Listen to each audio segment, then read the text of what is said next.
Again, this is okay. I just So ruled on this. This is not a point of order. We will start from the stop. Oh, the Conservatives must be close. They must be close.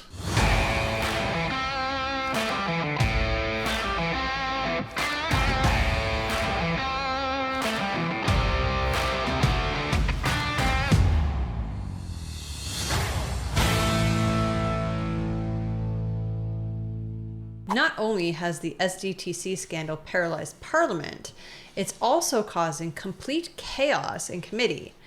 A meeting held on October 9th by the Standing Committee on Public Accounts, which was a session originally scheduled for 2 hours, took almost 8 hours to conclude. The only reason that it did was because of all the support staff that needed to go home by law. Insults, F-bombs, and pandemonium erupted as the Liberals did everything they could to prevent the meeting from proceeding. Let's take a look. The floor is yours, sir. Thank you. And thank you for joining us today. Thank you very much. Merci, Monsieur le Président. Bonjour. Thank you, Mr. Chair. Hello. My name is Navdeep Bains, and from November of 2015 to January 12th of 2021, I served as Canada's Minister of Innovation, Science, and Industry. Having once appeared at the Standing Committee on Industry, I'm here to answer any questions regarding Sustainable Development Technology Canada and my role when I was Minister. Again, Sustainable Development Technology Canada is an arm's-length organization established by an Act of Parliament, and as Minister, my only role, as outlined by the Act, was to make appointments to the Sustainable Development Technology Canada Board. The appointments that I made when I was Minister were recommended to me through a fair, open, and transparent process brought forward in 2016 to allow more opportunities for all Canadians to serve their country. Okay, so fear not, dear viewer. We are not going to subject you to his entire opening statement because he is speaking so slowly and so fragmentedly. It's been painful for us to listen to. So we're not going to subject you to that same thing. He's reading his opening statement. You can tell that. But the interesting thing is every answer that he ends up giving feels like he's also reading. The other thing is that he is using pretty much the exact same talking points that François-Philippe Champagne has been using this whole time. Now, Navdeep Bains is no longer a member of Parliament. Hence, he's no longer a minister.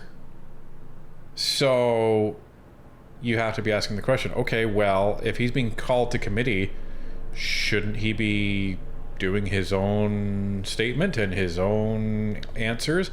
Well, that would be if the Liberals, had no interest in protecting the corruption that's been going on here. So this is the guy that was present when Annette Verschuren was actually appointed. This is the guy that François-Philippe Champagne took over from in 2021. So do we know what happened? Did this guy just step down? Did Bains not run again? Was he defeated? Do we have any idea? Well, that's the interesting thing. So he ran in the 2015 election. He ran in the 2019 election, but in 2021, he announced that he wasn't going to run in the next election and he was going to step down and resign from cabinet. So, take that as you will. It could mean something. It could mean absolutely nothing. We don't know. Right. But regardless, it seems a little sketchy the way he's been, he will be testifying, as you will see. We'll begin now our first round.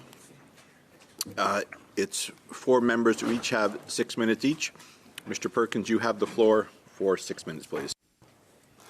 Thank you, Mr. Chair, and thank you, former Liberal Minister Bains. Former Liberal Minister Bains, as a Minister of the Crown, you're responsible to Parliament for all parliamentary appropriations under your department, are you not, in addition to appointments? when all ministers set budgets, they need to be approved by Parliament. That is correct. Okay. The committee audio guys, Drop I'm sorry. the ball. You big guys time. suck. Yeah. You guys are not doing a great job these days. No, the sound was not equalized across the speakers, like even in the room. It was, yeah, we tried our best in post, but if you notice that the sound is like really all over the place, that wasn't us. We tried to mitigate it as much as possible, though. You're accountable for that. So you're accountable for every dollar that's spent that that was allocated. I'm going to ask you, first of all, about your appointment of the chair, Annette Verschuren, who at this committee said 3 times that she didn't apply, that you phoned her twice to ask her to serve. And then Point of order, Mr. apparently Chair. She applied after that. Sorry, It's sorry, not Mr. a point of debate, Mr. Hold on. Duran. I do have a point of order. I do have to hear Okay, we'll start all over again then. the point of order. Yes, Mr. Duran. The particular person he's talking That's about has debate. corrected the record, she in hasn't. writing. Thank you so much. No, she hasn't. Well, No, she hasn't. okay. No, she hasn't. If you will listen, Okay, you will get the gentlemen, answer. So I'll start stop. all This is over again. clearly a point of debate. So this is the first question, folks. You know, Mr. Williamson has the patience of a saint. He does. He really does. I don't know how he does it. I don't know how he does it. I don't know how Broussard does it. I don't know how Macaulay does it. I really don't. I would not. I would not be a good chair. You'd be flipping the table. Oh yeah, my glasses would be going across. Throwing across the room. Yeah. Parliamentary police would be rushing in. It would be pandemonium. So anyway, yeah. So okay. So during the opening statement by Mr. Baines, what you didn't get to hear the rest of it was he's essentially saying, one of my jobs was to appoint people, and all appointments were done in a very transparent and fair way, completely competitive and all this stuff. Well, that's not exactly what happened, because Annette Verschuren had said that she was called and asked to actually take this position. Well, that's a lot different. Yeah, that's not something you've applied for if they're reaching out to you and saying, will you come fill this position for us? Right. And Annette Verschuren was called by the minister, Navdeep Bains. Now, he maintains, well, I was given a list of people by the Privy Council office. And that's what I selected from.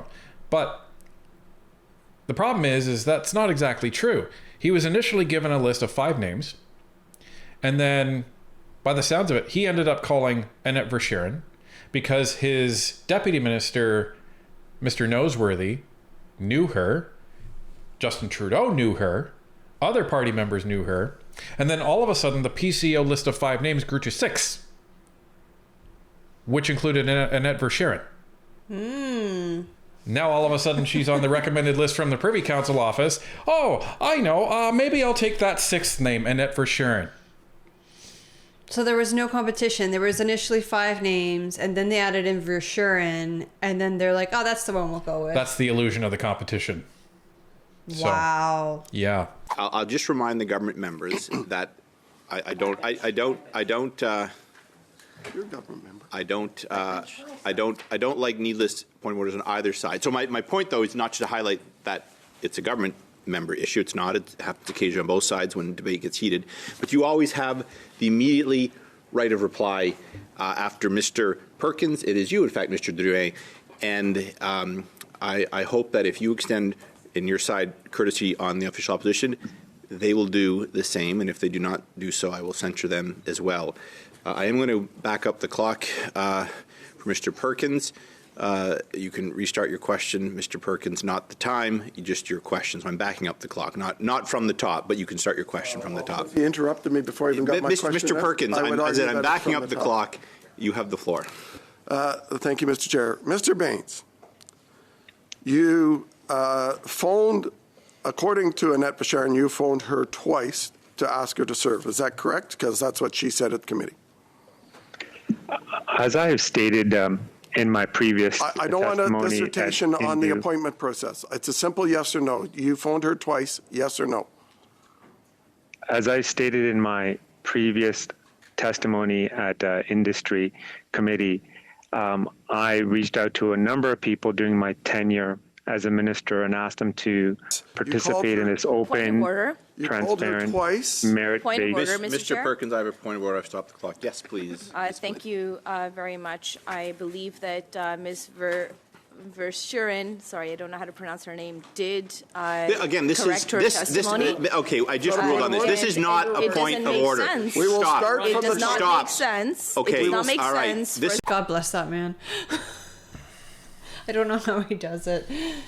Okay, is everybody understanding why this committee meeting took 8 hours now? I think so. This started at around 2:16 in the afternoon and didn't finish until about 10 o'clock at night. Insane. Like committee meetings are usually an hour, 2 hours. Sometimes maybe, 3. As I say, maybe you get like 3, maybe even 4 if you've got like a few witnesses in, but like 8 hours is insanity. We never saw the ArriveCan meetings go like this. No. Like not at all. No. So you gotta be feeling, oh, the Conservatives must be close.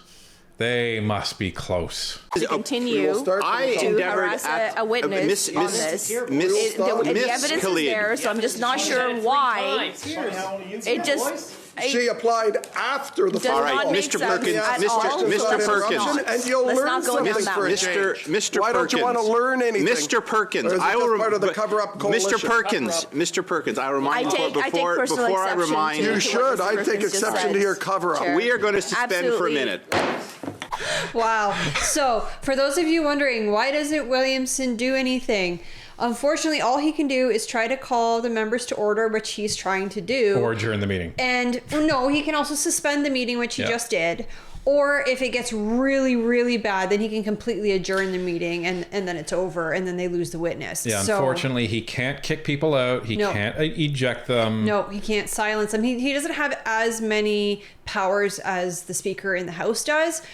So pretty much all he can do is ask them to behave, adjourn, or suspend the meeting. And so that's what he's chosen to do. He can also choose not to recognize them. That's the other power that he has. But But he can't really, stop what is them that from talking. Yeah, well, really, what is that going to do? Not much. So, so this was in the first 8 minutes of the meeting, folks.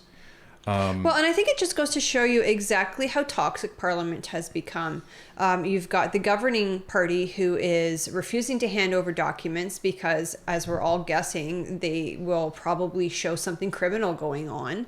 And then you've got the opposition parties who are trying to stand up for Canadians and get those documents and hold the government accountable, and the government's not letting them. And that just bleeds over into committee too, where they're like fighting like cats and dogs.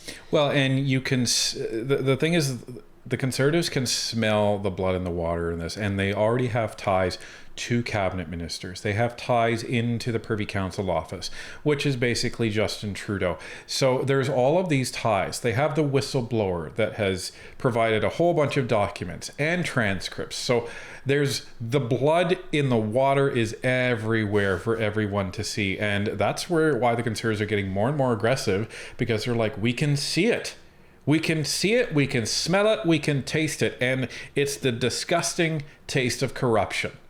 So that's what they're pushing for, and that's why the Liberals are just so skittish, so antagonized, and so scared that the end is coming. I also want to highlight that Mr. Baines is here for about an hour because of a conflict, which I understand and appreciate him being here. He's agreed to come back. If we continue to go down this rabbit hole and debates that are happening while it's a member's turn to speak, which those items be brought up by an opposing side at a later round, we're not going to get anywhere, and we'll be back. Now, further, I'd committed not to sit next week, but if this devolves the way it is going to devolve, I might reconsider that. Well, Mr. Joyet, you be careful saying that, because we sit a lot in recess weeks, a lot, and your colleagues, I don't think your colleagues will not appreciate you cheerleading me on calling meetings. No, Mr. Joyet, I can assure you they won't. Anyway, if we can proceed civilly, can I say as well that Mr. Baines is an experienced parliamentarian. and I'm sure he's going to be able to provide answers to committee members on both sides. So I hope we can get through this without this devolving into a shouting match again. So, Drouin is he's one of the mouthpieces. He's, I would say, the male version of Khalid over there. But I think there's a lot of that on the Liberal side. But it's funny because as Williamson is saying, well, if we can't get through this, then fine. I will call us in to sit next week. Next week is constituency week for everybody who's interested. And it's also Thanksgiving on Monday, so it's a bit of a shorter week. Right. And so Duran's saying, well, I'll come back next week. We'll come back next week. Meanwhile, if you recall, over the summer sitting, it was the Liberals and the NDP who banded together to prevent the Conservatives from calling them in on constituency weeks. And remember, this is the chair's prerogative. He sets when the meetings are. He sets who the witnesses are. So, right. I mean, if Williamson wanted to be spiteful, I'm sure he could absolutely hold a meeting next week during constituency week. Well, and that's why he's saying to Duran, I'm like, you should talk to your colleagues because pretty sure they're not going to be enthusiastic to come next week. And he's like, oh, well, they will be. He's like, okay, sure. To close lastly on just, again, please respect the interpreter. So, Mr. Perkins, you have about just over 4 minutes on the clock. The floor is yours. Again, please begin. Point of order. Yes, Mr. Perkins. I have 6 minutes left. Pardon me. You have 5 minutes on the clock. Pardon me. I have 6 minutes on the clock. They haven't allowed me to get a single question. Mr. Perkins, first of all, you asked a couple of questions about Mr. Bain's role as a minister, what he's responsible for, et cetera, et cetera. I'm not cutting you short. I just want you to know that you've got just over 5 minutes on the clock. The floor is yours, please, Mr. Perkins. Proceed. Thank you, Mr. Chair. Mr. Baines, when I ask a yes or no question, I appreciate a yes or no, not a rag the puck. Yes or no, you called Annette Fisherian 2 times as she testified here in committee. As I had mentioned in my previous testimony, I was responsible for over 100 governor council please recommendations. Answer the question or I'm going to interrupt you constantly. Answer the question. Did you phone her twice? That was her testimony. Is she telling the truth? As I said, I don't recall any conversation taking place. She testified here that 3 times that she was asked by you. Who told you to ask her? As I've said, in 2016, a new appointments process was introduced. It was open to all Canadians. And it's not uncommon for me as a minister. I don't need a recitation of your opening statement again, Sergeant Schultz, saying I know nothing. Look, I'll go on to the next question. In 2016, you appointed Mr. Perkins, I do have a point of order. Ms. Khalid, you have the floor. Maybe it's a point of clarification. I believe that the witness here today is Mr. Baines. I'm not sure who Sergeant Schultz or whoever this member is referring to. You're right. This is a gong show. It's a complete gong show. Now, should Perkins be referring to the witness as Sergeant Schultz? No.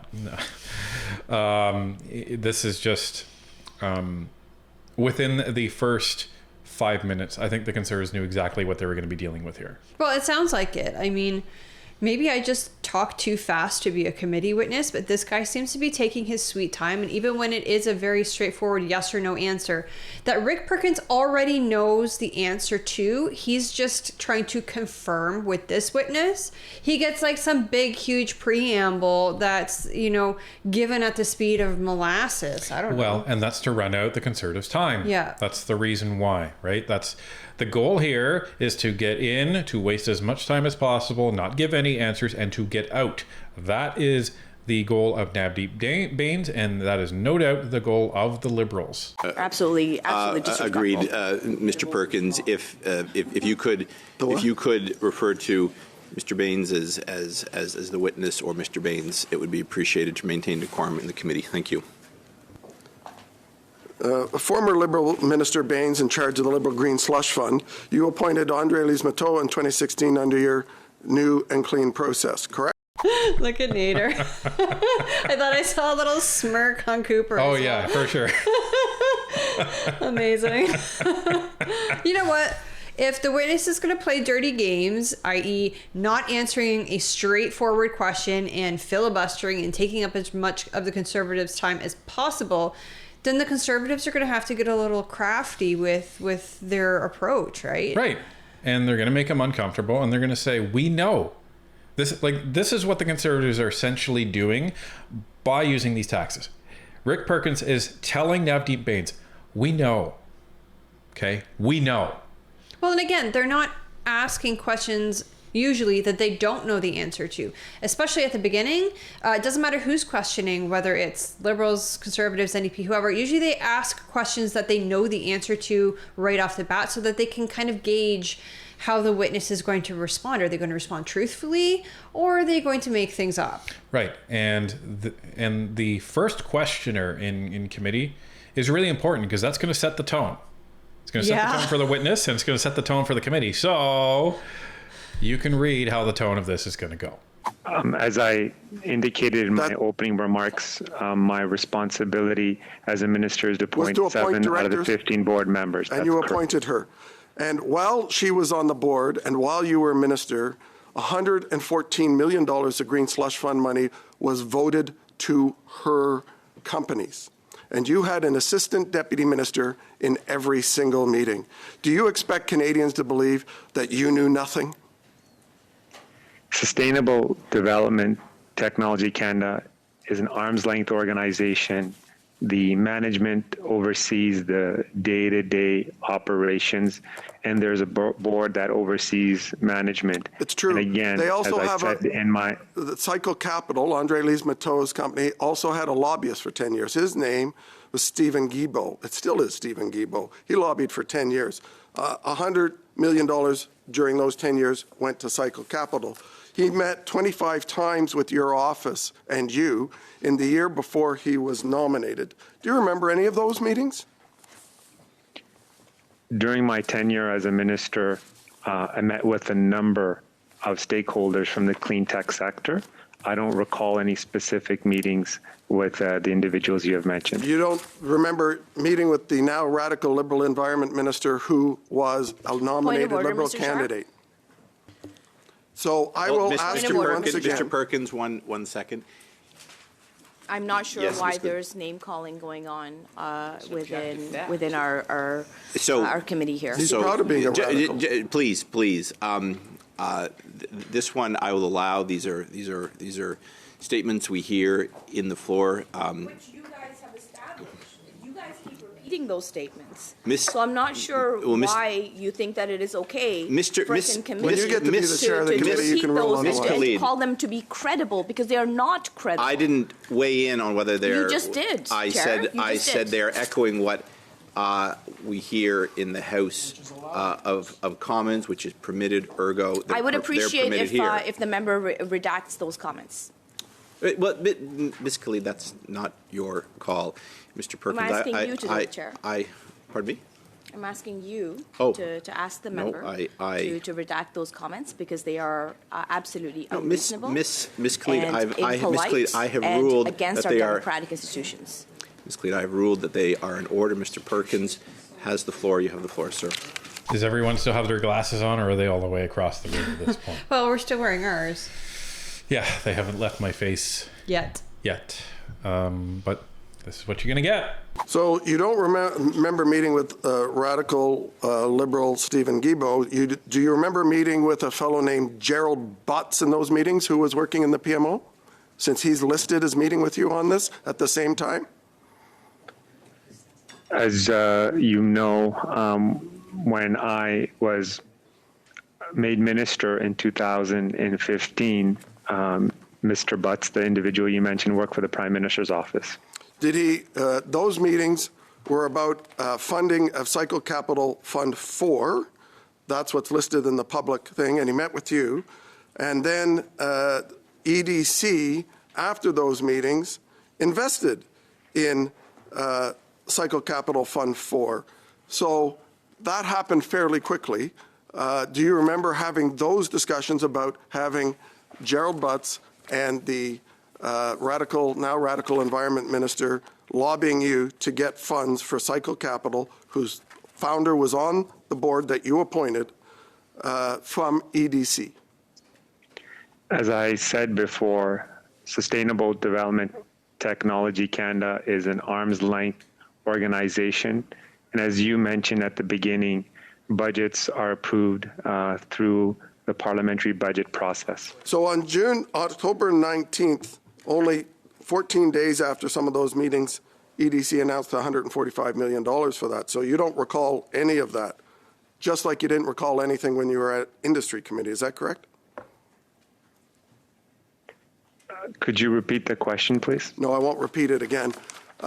You approved, one of the last things you did as minister was approve, after all of this corruption, you took forward another $750 million for the Green Slush Fund, which was announced a month before you left the job to go work at CIBC and now at the most expensive cell phone company in the world, Rogers. So can you tell me, Point of order, with Mr. all Speaker. that corruption Point of going order, on, Mr. why did you Speaker. seek $750 million of more taxpayer money? Relevancy, the member who is before us is not about here to answer about his future life, but here to answer about SDTC. Well, if you get the wax out of your ears, you hear that I asked about the $750 million approved by cabinet that he took for the Green Slush Fund. Oh my gosh, the first you hear Williamson go, oh, come on. Right? Which I don't blame him. Again, relevancy is not a point of order. It's up to the chair to determine. And in most committees, the member's time is the member's time. If they want to tell a 5-minute story before they start questioning the witness, they're totally permitted to do that because it's their time that they're wasting, right? Right. And you will hear both the Conservatives and the Liberals in debate at any point. They will say, point of order, relevance. And the answer is the same on both sides. It's not a point of order. The Liberals right now, they're just like, oh, well, don't be tying other things together here. That's not going to look very good for us. Usually when the Conservatives are doing it, it's because the Liberals are just completely wasting time. And they want to get things, kind of moving. So those are the different motivations at this point in time for the Liberals and Conservatives. But yeah. Well, and I will say that Perkins is like firing on all cylinders with the insults today. Get the wax out of your ears. Yeah, normally I might chastise him and say something about it being unparliamentary or whatever, but I think it is really a symptom of this bigger problem that the Conservatives are trying to hold the government accountable and the government is just not having it. They're frustrated. I mean, these guys are human too, right? I know we kind of put them on a pedestal and we're like, yeah, we see these guys on TV, but they're human. They really are. And it's got to be so frustrating to try to do a good job for the Canadian people and you have this government constantly in your way filibustering and lying and just trying to obfuscate what's going on. Well, and they're not giving over documents that they've been ordered to do. Right. So they're like defying the will of Parliament, aka defying the will of Canadians, because we are the ones who elected Parliament. So the majority of Parliament has ordered that the government turn over these documents unredacted, and the Liberals are refusing to do it. So the Conservatives, they're getting ticked, and they're like, you know what? No more Mr. Nice Conservative. We're going to be pushing, and we're out for blood now. Mr. Perkins, your actions are just encouraging them to be belligerent to the chair as you're being belligerent to the chair. I would ask you to cease and desist when a point of order is called. Mr. Drouin, the same goes for you, Mr. Drouin. I allow members on both sides latitude to probe. There is no question of relevance here. Mr. Perkins, Mr. Perkins was, Mr. Perkins is, just let me finish. Mr. Perkins is, as all members are, entitled to ask the questions in the manner they please, but his question is clearly, from what I can see, going in the direction of the topic we're studying. Ms. Klee, do you have a point of order? On the same point of order that was raised by Monsieur Drouin, I don't see how the wax in his ears has anything to do with the questions that are being asked today. Thank you. Mr. Perkins, I'll back the clock up. You have the question again. Go ahead. So I'll make it simple for you, Mr. Baines, since that seems to be the only way to try and get an answer. After $114 million went to Andre Lise-Matteau's companies, you went to Cabinet seeking another $750 million for the Green Slush Fund when 25% of the money was going to Cycle Capital, which Stephen Guilbeault owned shares on, was a lobbyist for. Why did you go to Cabinet for another $750 million for such a corrupt organization?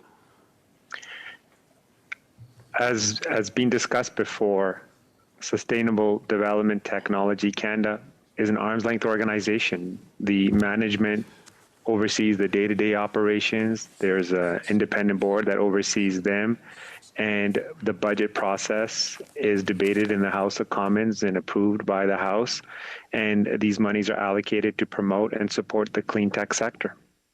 Chair, I think this witness is in contempt of this committee since he refuses to answer a question and keeps repeating his either written PMO Point of speaking order, points Chair. or not. That's all he's doing. Well, I think we're just Point of order, starting, Chair. and as skilled parliamentarians, you'll have repeated opportunities to get to Mr. Baines answered. Yes, Ms. Killian. Chair, I doubt that the member opposite has the qualifications to make those allegations. I believe that it is up to you to decide whether somebody's in contempt or not, and I personally don't think that anybody has been in contempt so far. Very much. Mr. Perkins, could you ask your question again, and then we will get an answer and move on. Very simple. Why did you seek $750 million more for this organization that was funneling money to your Liberal appointments when you knew it was a corrupt organization, and you went forward to give them more money from the taxpayer to further feather bed your political appointees and the Prime Minister's political appointees? Are you really that corrupt? Budgets are approved by Parliament, and as I said, this is an independent organization that oversees the disbursement of these funds. Repeating the exact same answer. Don't tell me he came up with this on his own. Okay? And with the vigor that the Liberals are trying to get the Conservatives off of his back, come on. You can smell it, folks. You can just smell it. Perkins, Mr. Perkins, we will be back to your side. That is the time. Maintenant, c'est Madame Sinclair. Now, Ms. Sinclair Desgagnés for 6 minutes, please. I'd like to take the first seconds of my time to ask colleagues to please take a deep breath because we have work to do, and I invite my colleagues from the government side to give me their time if they have no questions for Mr. Baines. I have a number of them. So, Mr. Baines, what is your relationship with Amber Batul? Merci. Thank you very much for your question. I worked with Ms. Batul when I was at CIBC. You didn't know Ms. Batul when she was Chief of Staff of SDTC?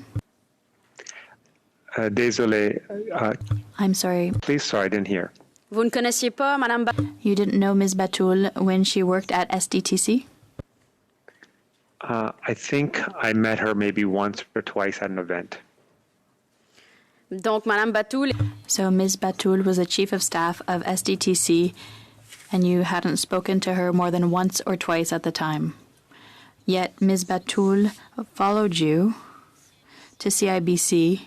She obtained a position just after you at CIBC. Point of order, Mr. Chair. Once again, they're suspecting that this was a decision made at CIBC. This has nothing to do with SDTC. Can we stick to SDTC? Mr. Drouin, we let you talk about anything when it was your turn. We heard about Mr. Perkins and I don't know what else, but so now Mr. Baines knows very well how to speak. He can answer the questions asked by Ms. Sinclair Desgagnés that she's asking very respectfully. So, Madame Sinclair Desgagnés, you have the floor. I think some people are afraid of the answers Mr. Baines could give. So I'll start again. Ms. Batul followed you to CIBC. Once again, Mr. Chair, I'm going to make a point of order. This has no relation to the decision. Okay. So this is the block now. The block is saying, So there was this lady who was the chief of staff at the SDTC, and you're saying you didn't really even know her. You didn't really talk to her. Yet when you left the government to go to CIBC, this lady immediately follows you and gets a job. That's pretty suspicious. And the Liberals don't want him to answer this question. Oh, of course not. So, and this is the thing, and this is what the Conservatives are saying, this is what we're saying. The Liberals are complaining, we spent so much time discussing SDTC. Yeah, and the reason is the more questions that are asked, the more information comes out, and the bigger this scandal gets. And it's already big enough, 400 million of what we know of. It's only going to be greater than that. So, like, what's going on, Mr. Baines? Like, the way this guy's answering, he doesn't seem like he's the sharpest knife in the drawer. So, my question is this guy actually an intelligent guy, or was he just a puppet minister for the Privy Council? I'm going to bet the second thing. If Ms. Sinclair Desgagne suspects that Mr. Baines made the decision to hire this woman, she needs evidence. You're on beyond less than thin ice, because we just listened to you. The chair allowed you to go on for 6 minutes about and I stopped the clock every time that happened to give you your time. But now for you to jump in and say that another member who's trying to ask questions to the witness can't be allowed to do so. I'm not sure who you think you are. I don't, Mr. Chair. I think about relevancy of this. Like, why are we here? We are here to study SDTC, not CIBC, not Rogers, not anything else. SDTC. And the members' questions are Point going of order, Chair. exactly in that direction. Yes, Ms. Kelly. Point of order, Chair. I take exception to you questioning who Mr. Drouin thinks he is. He is a member of Parliament with the exact same privileges that we all have in this committee, and I don't think exactly. We have the privileges that we have within this committee, and I don't think that is something that you should be calling out. Wow.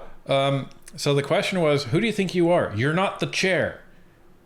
So guess what, Khalid? You don't have the same privileges as the chair does. No. Welcome to Parliamentary Committee. I mean, they have the same parliamentary privilege, but the chair obviously has a very different role. He has greater operational privilege. Yes. That is correct, and Mr. Drouin was given an opportunity to speak. Now, Madame Sinclair Desgagne, it's not up to Mr. Drouin to suddenly decide that what another member is asking is relevant or not. Why do we have point of orders, Mr. Chair?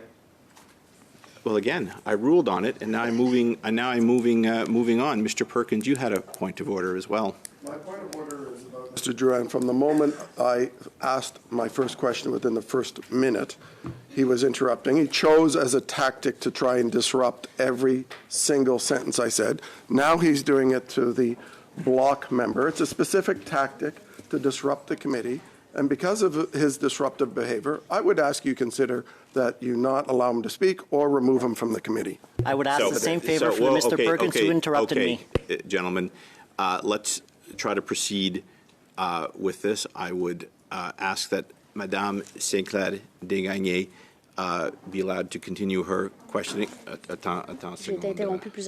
Well, you can't remove members from committee. We know that. Not in the middle of it, no. I don't know if he can do it after the fact, like after the meeting's concluded, but he can't do it. Kick them off the committee permanently from there on out? Maybe. I'm actually not sure. Yeah, but he can't do anything in the middle of committee. No. So, but Perkins is right. He can say, well, you can't speak. But, again, somebody like Drouin, do you really think that saying, you can't speak? This is going to stop him. Yeah. So you can ask your question again.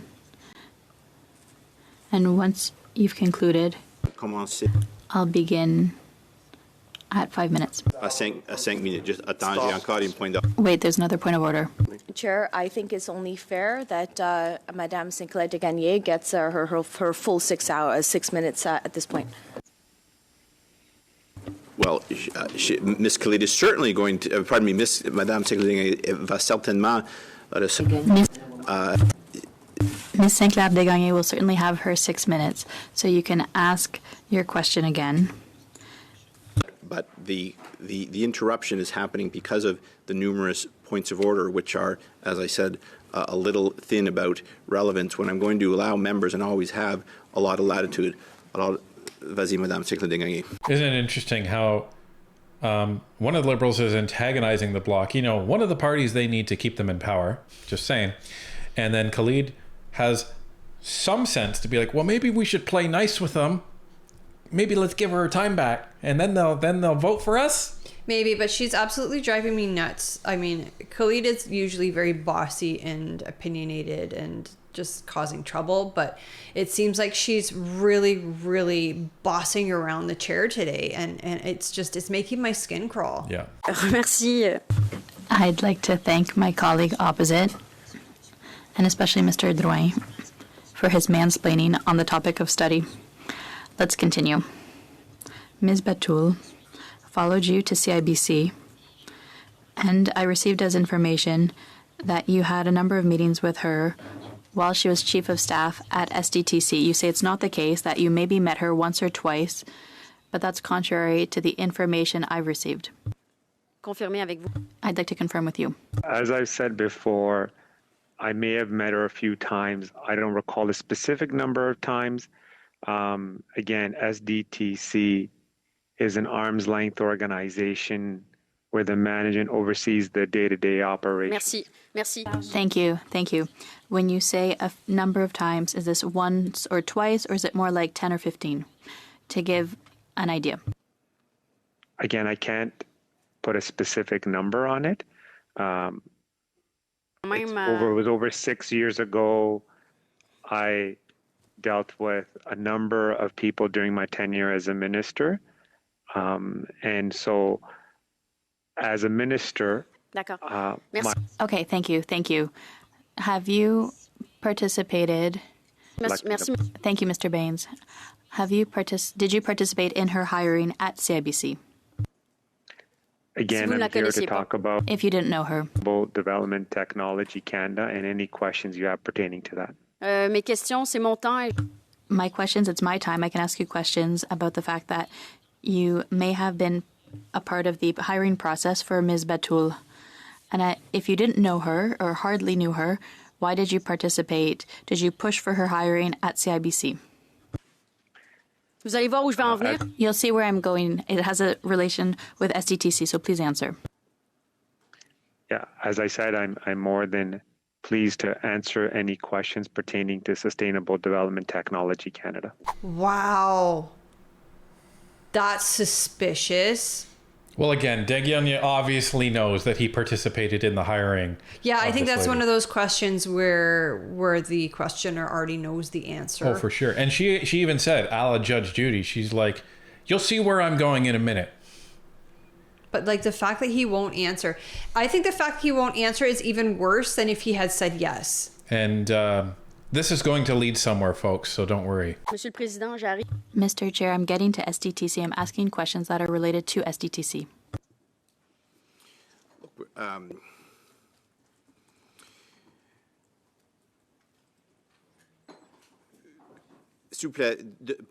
Please ask your question again.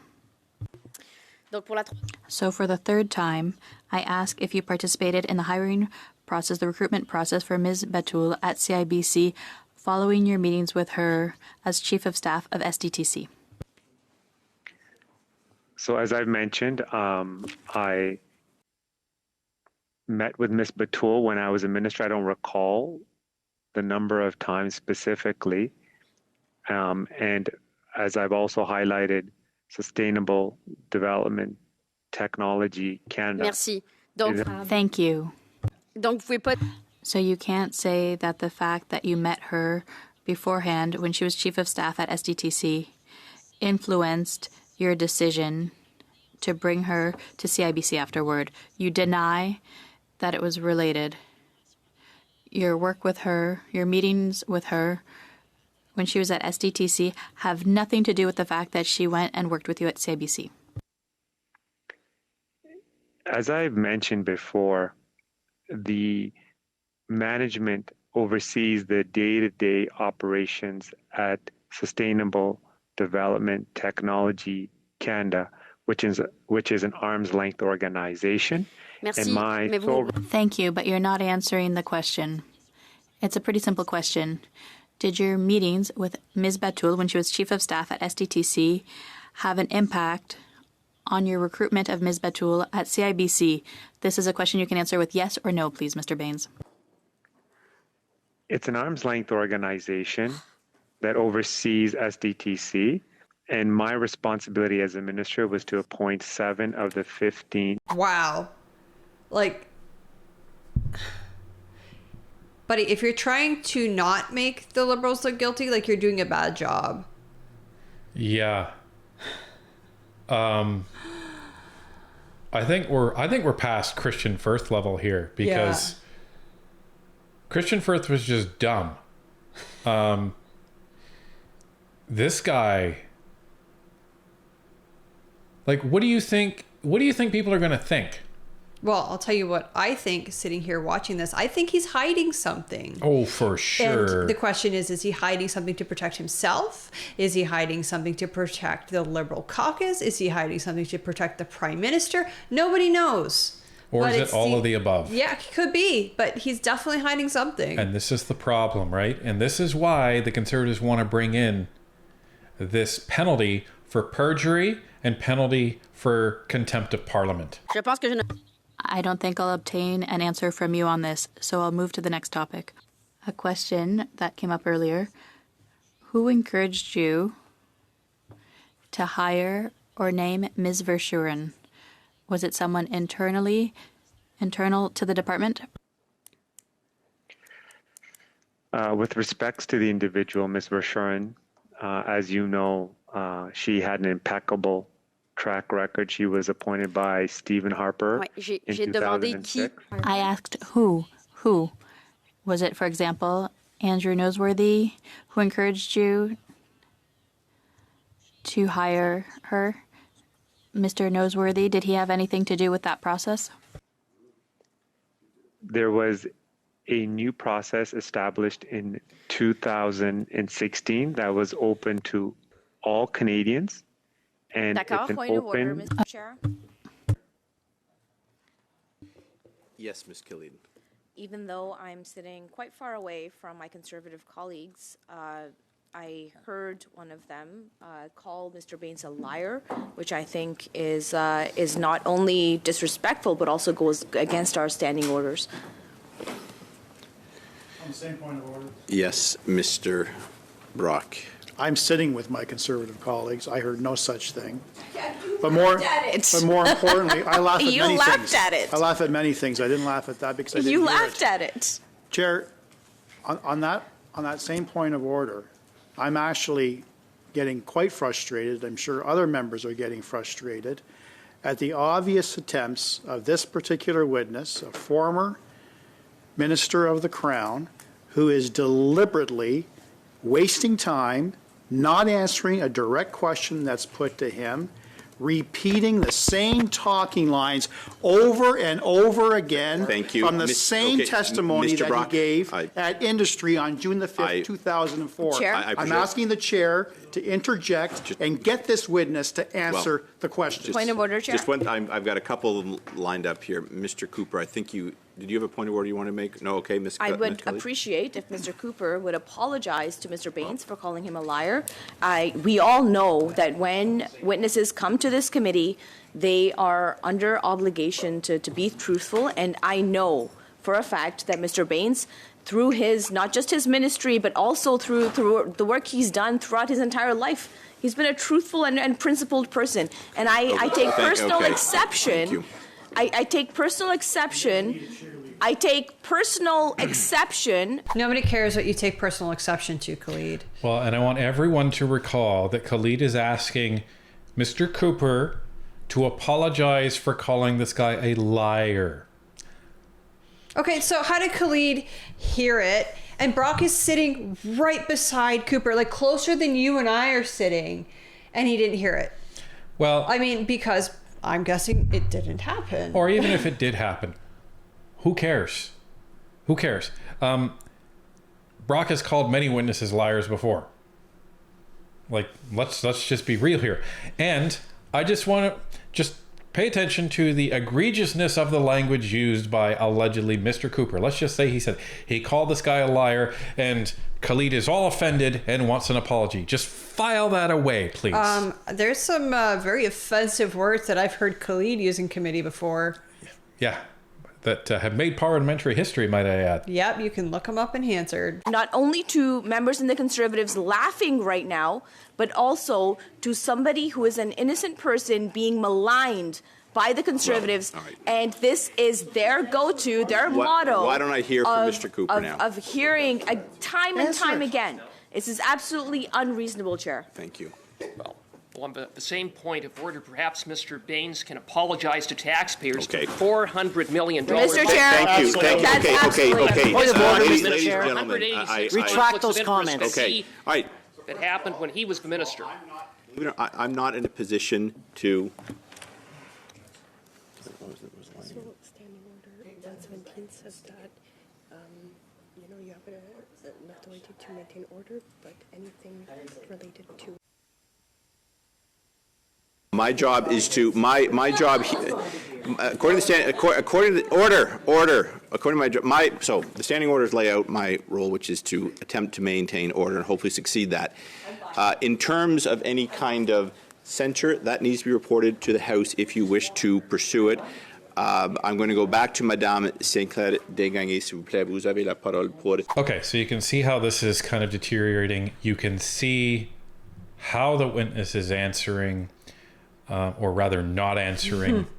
And this is where we're going to skip a little, because we're not going to be showing you 8 hours of committee. But if you are interested in watching it, the link is in the description. If you have nothing to do all day, I mean, you could put it on. It's like background noise and just it's definitely do whatever. noise. It's definitely noise. So anyhow, we're going to skip to the next part, which is where things get very relevant. Given that we've been talking, sorry, Mr. Perkins, I couldn't hear myself over your voice, but given that we've been talking about the Auditor General's report and everything that has been going on, I do want to move a motion right now on this topic, and that motion is that the committee reaffirm the independence of the Auditor General of Canada to conduct her work free from interference, and echo the concerns of the Auditor General of Canada regarding the Conservative Party House Order of June 10th, 2024,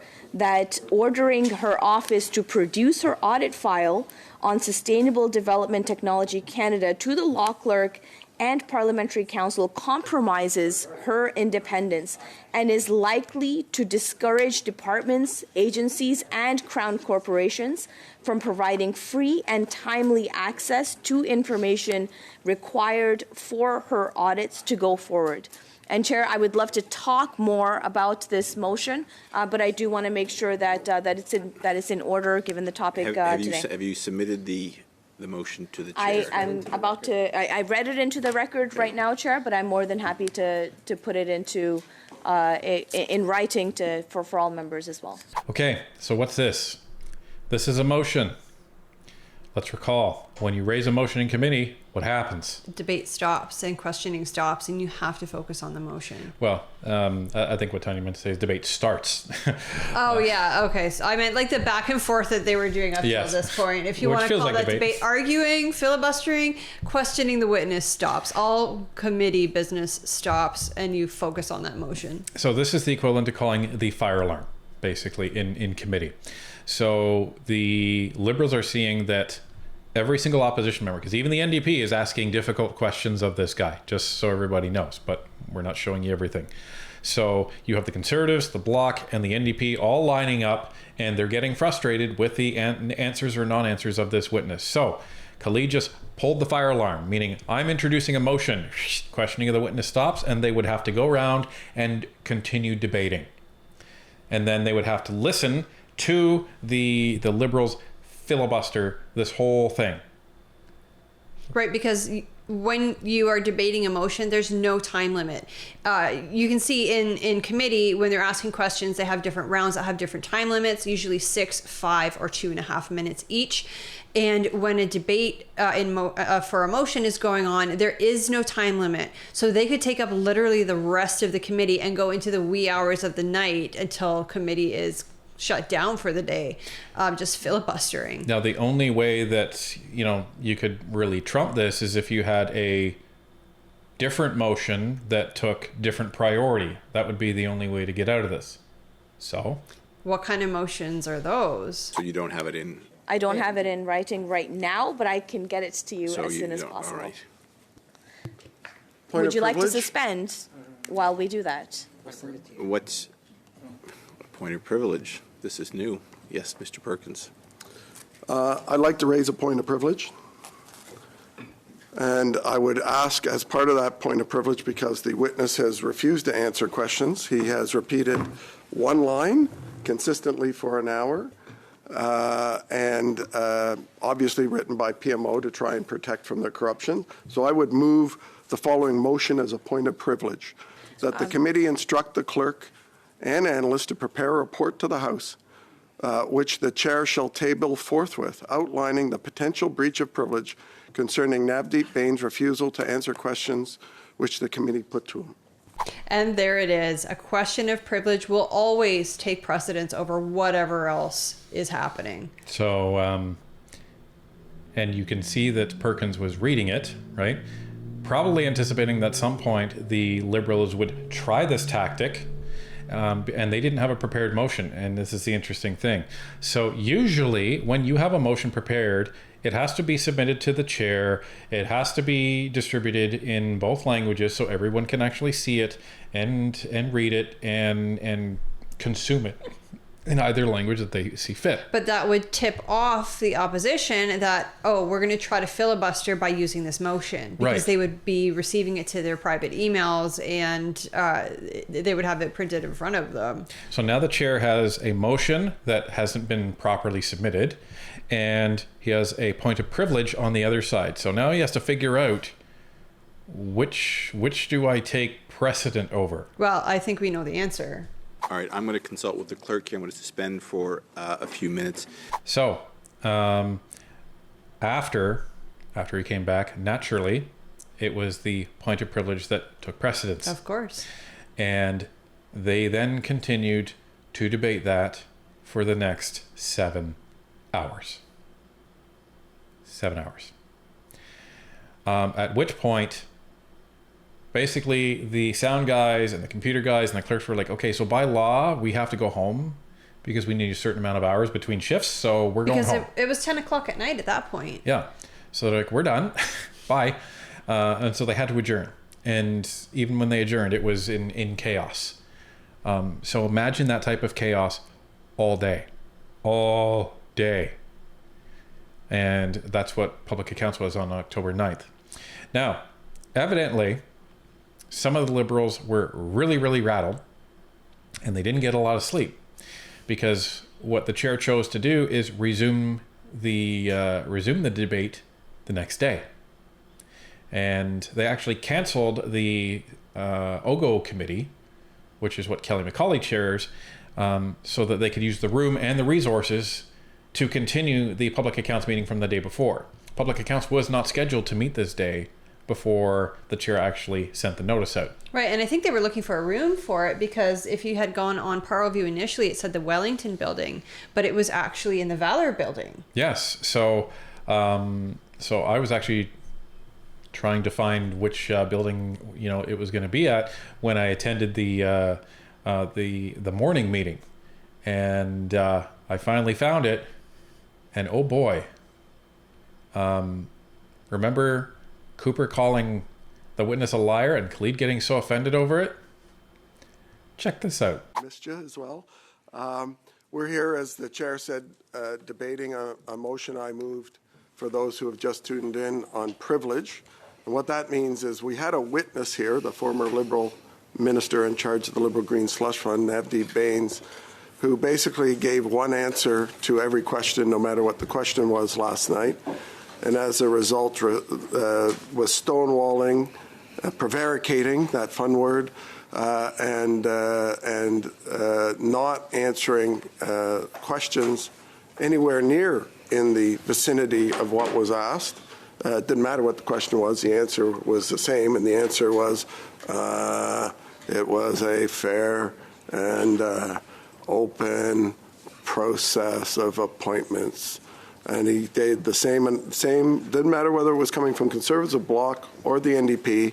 His answer was the same, regardless of the question. He didn't answer about the hiring practices of the former SDTC at CIBC where he worked. He didn't answer the questions about the phone calls that the chair of the Green Slush Fund, Annette Verscharon, who he appointed, that he made to her.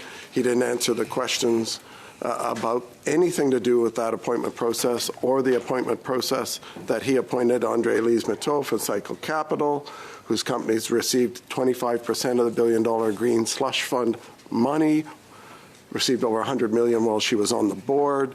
He didn't remember any of that. In fact, he couldn't even remember appointing anyone. He just said, I made 100 appointments. Point of order, point of clarification. Now, just one second. There's no such thing as a point of clarification. Yeah, sorry, I heard point of order first, so I'll go ahead, Mr. Smith. Yeah, just perhaps a point of clarification. I'm a bit confused. On the one hand, Mr. Perkins has said he didn't answer questions. Order. On the other hand, come on. I'm confused. He says he didn't answer the questions, and then he says he didn't recall and answer the questions. Okay. Which is it? He said he didn't recall, or he didn't answer. Which is it? Mr. Smith, you're next on the list. You'll be able to.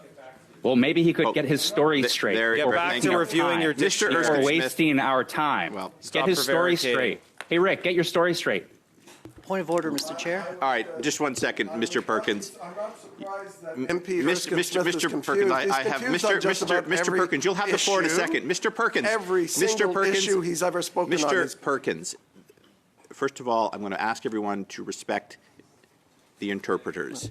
And speaking over one another is not only makes it very difficult for them to do their job, it actually potentially can be damaging. So I'm going to urge you all to respect the team that's supporting us in our important work.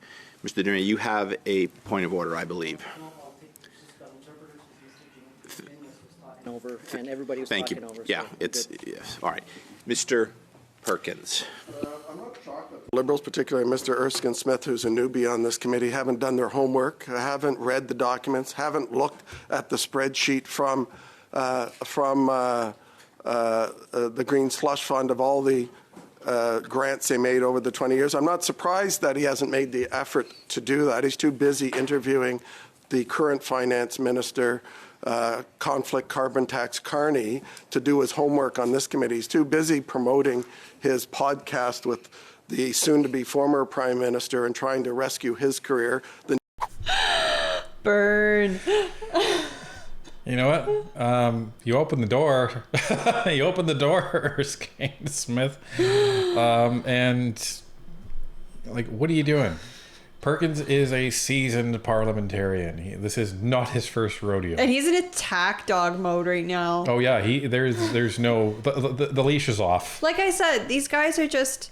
They're fed up. They're trying to get to the bottom of this for Canadians, and Liberals are standing in the way because the Liberals don't want to get caught. Well, and Erskine Smith's argument here is beyond ridiculous. It's on probably Freeland level of logic, where he's saying, well, which is it? You're saying he's answering the question, but then you're saying he's not answering the question. Like, well, I think I don't know or I don't recall can be an answer to a question, but I think in this case, it's an avoidance tactic. Well, and he didn't even say, I don't know, as many times as the talking point was, Sustainable Development Technology Canada is an arm's length organization. It's day-to-day that is not an I don't know. He said it way slower than that. Yeah, far slower. I'd still be saying sustainable. But this is the problem, right? There's I don't know and I don't recall. But when you say that is obstruction, because you're not saying I don't know. You're not saying you don't recall. And all you're doing is providing a complete non-answer to the question, which means you're obfuscating, and that's worse. because you can prove that they're not answering this appropriately. If he just said, I don't know, you cannot prove that he's not answering that appropriately. You can't prove that. But for this, you can. That's like 2 + 2 is 4, right? I don't know. Well, Sustainable Technology Canada is an arm's length organization. You're going to be like, I asked you what 2 + 2 was. Relevancy. So, anyhow. Like you could see, and we showed some of it, but if you really want to watch, you can watch the full committee that we've got linked in the description. But you can see how there are some questions that the former minister just does not want to answer. Oh, and it's almost all of them. Doing his parliamentary work on this committee, which is to actually read documents other than the PMO speaking points that he's given that deal with the issue of the corruption of the $400 million of stolen money by Liberal appointees. I thought Mr. Erskine Smith had more integrity than that, than to not be worried about $400 Point of order. million Like, what is this absolute bullshit? This is absolute bullshit. Come on. Okay, Come on, all right. Come on. My integrity? Let's, okay. Right off. Okay. Oh, Williamson's taking off the glasses, folks. I don't blame him. So, because we're trying to keep this a family-friendly show, we've had to bleep what Erskine Smith said. That's the Liberal MP, everybody. So, bull crap, and you can F right off, is what he said. And, where's the point of order, Khalid? Spoiler alert, there is none. There is none. They even actually go so far later as to say, Mr. Erskine Smith already retracted what he said. And then Williamson goes back, okay, let's check that. Did you retract that? And Smith says, will Perkins retract what he said about my integrity? And then Williamson is like, okay, I think we know the answer to that. Okay, so this is the committee meeting that you attended. Yeah. What was this like live? Tell us. Well, because I could hear everything. Yeah, because you can. It's like the house where what the cameras pick up is not what you're actually seeing and hearing while you're live. Right. So what did you see and hear? It was kind of nuts. When this was happening, it was like pandemonium. Because it was like first thing too. Like this was right at the beginning. This is the first 3 minutes. This was like right when you walked in. Yeah, this is the first 3 minutes of committee. It was crazy. And so all of this is going on, and I'm just looking around, and people are just like what's going on? And Janice is losing his mind because he's just like, what the heck is this? So well, yeah, because you were probably all caught off guard that it was so early in the morning and that this was just happening like right off the bat. Well, and they're being this profane and this crass. Like the Conservatives never say anything like that. So everyone was just really caught off guard. And after they kind of settled this down, they ended up going into, speaking lists. And then you saw Khalid. She started speaking. And then I was looking at the Conservatives. Nobody was looking at her. They're all just like looking at their phones, and they're all just like eating, well, their and stuff. let's explain why. It's because it was a filibuster, right? That's why nobody was paying attention to her, is because she was just wasting time in filibustering committee time. So of course they're not going to be paying attention to what she's saying. Right, because this is a Conservative motion, right, or it's a Conservative point of privilege. So they're just like trying to talk and talk and talk. They're trying to make this as difficult as possible for the Conservatives, which is what they did yesterday. So it was pretty bizarre. I was in the back of the room just listening to this, and I was it was something else. It's something else. But some other interesting thing is, so Sinclair Desgagnés speaks almost perfect English. Well, I think a lot of people in Quebec are bilingual. It's just those of us who live like across the country that we're not close to the language. So maybe we're taught it in school and we lose it. And that's why we're not bilingual. Well, and I understand why she's speaking only French when she's on camera, because that's the language of her constituents, and that's the language that she's expected to speak in Parliament as representing. And it may be the language that she prefers to speak as well. Well, and that's it, right? Wouldn't surprise me. Grew up in Quebec. Sure, no problem. You'll be surprised, maybe, to know that Mr. Janice, I heard him speak conversational French, which, again, I imagine over time parliamentarians are probably going to try and learn that, because otherwise it gives your French speakers on either the other side of the aisle or in another party an advantage over you, right? So, because if they're speaking French and you don't understand it and there's not a translator in your ear, you're at a disadvantage. So, that I found interesting. Well, and it also helps you be able to converse with more constituents, perhaps, than if you were monolingual. And it was just funny. It was so funny, just watching what they were doing. And then sometimes they were just looking at her in disbelief. And the NDP was completely disengaged with what the Liberals were doing. He was just like, looking down at their phone, and it was an experience. But where did all this end up? Well. The bloc ended up negotiating a compromise with everybody, basically saying, okay, we will suspend the point of privilege, not get rid of it, but suspend it. And we will agree to bring Navdeep Bains back in, I believe, 2 weeks for 2 hours. And that way he'll have to answer for 2 hours. And I imagine after that, if he continues to do what he's doing today, my guess is that point of privilege will continue. And then the chair will most likely be forced to rule on, yes, that is a point of privilege. He's obfuscating and he's not answering questions. Because the Bloc and the NDP agreed with the Conservatives that that's what was happening. So anyhow, that's public accounts right now. And this is the effect the SDTC scandal is having on Parliament.